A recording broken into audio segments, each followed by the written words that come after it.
Hey, so insight number 4, section 75, and we're just going to go to verses 6 to 7. If you want to know more about this one, it's in insight number 3. Yeah, number 3.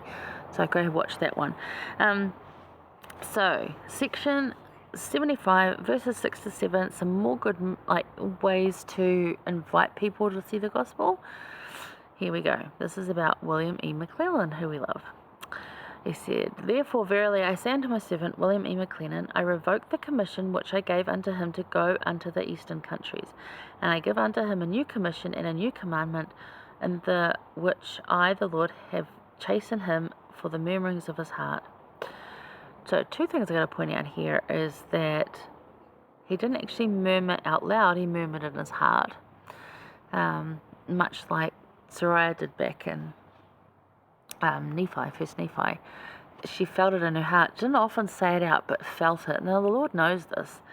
Obviously, he says it here, and Brother McLellan's going, "What? Oh my gosh," right?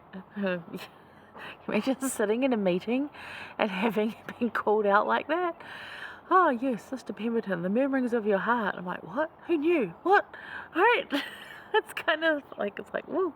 The second one is that, it's not like he did a huge sin. This is a minor thing in his heart. It's not like he was doomed.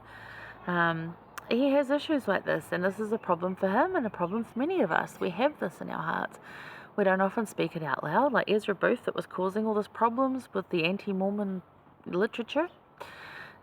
He definitely had a lot of issues. William McLennan had some, and had some arguments, but not like that. But this also shows us to be adaptable. This is where we be adaptable. Because gave him one commission, the murmurings of his heart. Maybe he didn't really want to go that far away. Maybe that was in a direction he didn't want to do. And it was like, and who doesn't? I feel that constantly with a lot of things. And I have to say to myself, no, it's okay. And talk myself through it. So it's okay to feel that way. And the Lord's not growling him. He's just saying, look, I'm taking this one off you because the murmurings of your heart doesn't work with you, but I'm going to give you this new one. So go do that one. I'm giving you another shot. Be adaptable. Go at it. So this is where be adaptable, don't murmur. And be willing to say, look, this one's not going to suit me. I'm really scared about this one. And it's okay to say that. And it's okay to feel that way. He will either help you overcome it or redirect you. And that has happened with me time and time again, where I've been in, I require you to do this thing, and I've started doing it, and it's just been overwhelming, and he has redirected me. He did this with Dave last year, my husband, with the calling he had in the High Council and the assignment from the High Council. Now Dave's still on the High Council, doesn't have that assignment anymore. Really tried at that one, and it just was overwhelming. But he didn't let fear enter in. He did use his faith, but his health still failed him. So reassign him, take him a different way. Didn't have murmurings in his heart though. Had doubts about himself, and that could probably be called the same thing. But again, it's not sinful, it's not evil, it's just being overwhelmed and not knowing what to do. So this is part of our learning and our growth, and being okay to not be fantastic at everything, because it's just not going to happen. I don't know anyone that's fantastic at everything. Congrats if you are, but I don't know you. So, I've put down here, just be adaptable. As much as my ramblings going on. Things change, including you, right? And it's hard when things don't go as you think they should.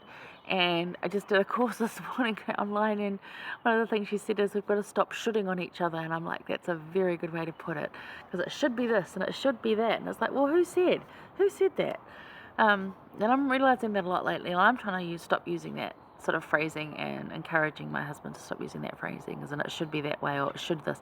No, it should nothing anymore, especially after COVID. Should nothing. Stop shoulding. So challenge your expectations, because it's the false expectations that you get from doing that, and work with what you can do. Work with it. Be adaptable and don't murmur. So murmur's like a half-suppressed or muttered complaint, but it's still clearly heard by the Lord, and all of heaven. And, you don't like being murmured at, so don't do it to someone else, I've had people murmur at me and they walk away and go, and I'm just like, what the heck, you know? If it's that much of an issue, please just come and talk to me about it. Don't get all grumpy about it. Don't have a bad attitude. Come talk to me. And I want to work with you on this. And that's the Lord saying the same thing. Don't be grumpy about it. Don't complain about it and hide it. Come talk to me and let's work this out. Because that's what He wants you to do. So just try that. Whatever you might be feeling a murmur about.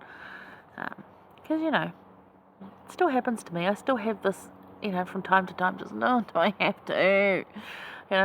And I'm like, no, I get to. And just reframe it and be calmer about it. And it's so much healthier, so much better.